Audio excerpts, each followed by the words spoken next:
going back to the Bible, King David in this famous Psalms, God, oh God, why have you forsaken me, that Jesus quoted on the cross, says, I'm poured out like water, and my bones are out of joint.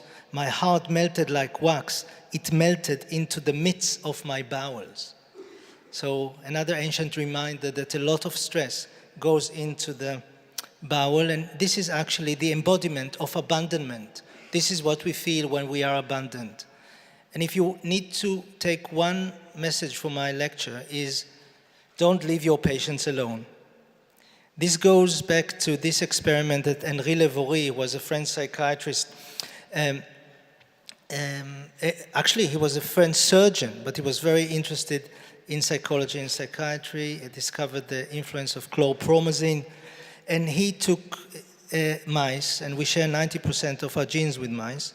And he put a mouse, put him in a cage, gave him an electrical shock.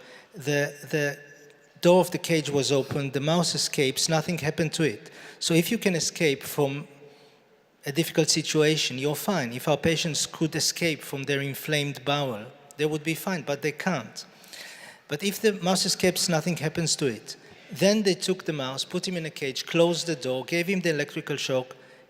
This time he could not escape and was alone. This mouse develops alopecia, develops a peptic ulcer, again, distress in the gut, and becomes very ill. Then they take two mice, put both of them in a cage, give them the current. They cannot escape, but they're not alone. Nothing happens to them. They jump on each other, they discharge the distress on the other mouse. So you need to be the second mouse, but you need to be ready to be electrocuted. So you need to take in the electrical shocks of the IBD and be with the patient. But actually, if you really have a moment of meeting with the patient, you will not be alone. So you'll be protected from the electrical shocks by a human encounter. And this is a fact.